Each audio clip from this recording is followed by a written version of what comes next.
এভাবে গরুর মাংস রান্না করলে 5 মিনিটই পাতিলের মাংস শেষ হয়ে যাবে। আসসালামু আলাইকুম।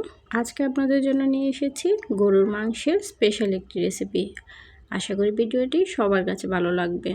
এই মাংসটা খেতে এত বেশি সুস্বাদু যে আপনারা একবার রান্না করলে বারবার রান্না করতে ইচ্ছে করবে। চলুন কথা না বাড়িয়ে মূল রেসিপি শুরু করা যাক। আমি প্রথমে একটি মশলার পেস্ট তৈরি করব। একটি বাটিতে নিয়ে নেব 1.5 চা চামচ পরিমাণ মরিচ গুঁড়ো, 1 চামচ পরিমাণ ধনিয়ার গুঁড়ো, 1/2 চামচ পরিমাণ হলুদ গুঁড়ো, 1 চামচের মতো লবণটা আপনাদের স্বাদ অনুযায়ী দিয়ে দিবেন। দিয়ে দিব 1.5 টেবিল চামচ আদা বাটা এবং জিরা বাটা। দিয়ে দিব সামান্য পরিমাণ পানি এবং মশলাটা ভালো করে মিশিয়ে নিব। এখন নিয়ে নিচ্ছি কিছু গরম মশলা, 2টা মতো তেজপাতা, এলাচ, দারুচিনি এবং 5টার মতো লবঙ্গ। দিয়ে দিব 1/4 কাপের মতো রান্নার তেল।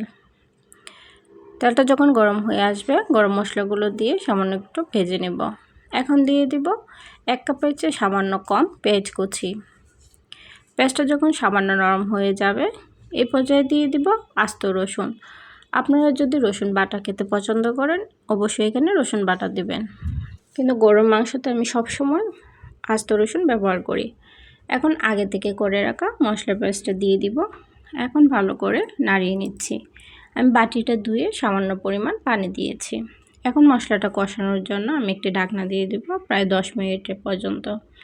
10 মিনিট পর ঢাকনা খুলে দেখাচ্ছি, উপর থেকে অনেকটাই তেল বের হয়ে গেছে এবং মশলাটা ভালো করে কষানো হয়ে গেছে।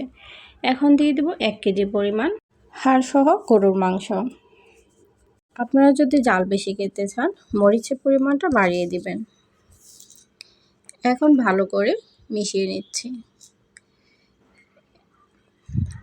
এখন দিয়ে দিব 1/2 টেবিল চামচ পরিমাণ গরম মশলার গুঁড়ো। এই গরম মশলার রেসিপিটা আমার চ্যানেলে শর্ট ভিডিওতে দেওয়া আছে, চাইলে আপনারা দেখে নিতে পারেন।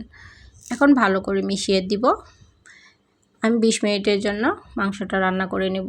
একদম কম আঁচে রান্না করব। 20 মিনিট পর দেখুন অনেকটাই পানি বের হয়ে গিয়েছে। এখন আরও 15 মিনিট মাংসটা ভালো করে কষিয়ে নেব।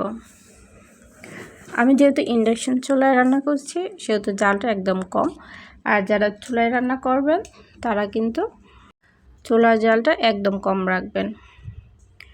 পানিটা একদম শুকিয়ে গিয়েছে। এই পর্যায়ে আমি 1/2 কাপের মতো গরম পানি দিয়ে দিচ্ছি। আমার মাংসটা যেহেতু একদম শুকনো করব তাই পানির পরিমাণটা কম দিচ্ছি।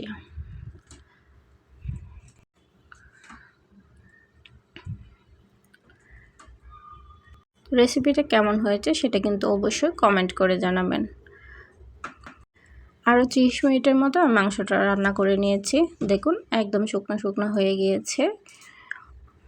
এই মাংসটা আরও শুকানোর জন্য আমি আরও 15 মিনিট পর্যন্ত জাল করে নিয়েছি, একদম কম আছে। যত বেশি মাংস জাল হয়েছে তত বেশি খেতে সুস্বাদু হয়। তো রেসিপিটা কেমন হয়েছে সেটা কিন্তু কমেন্ট করে জানাবেন। এতক্ষণ ধৈর্য ধরে দেখার জন্য সবাইকে অসংখ্য ধন্যবাদ।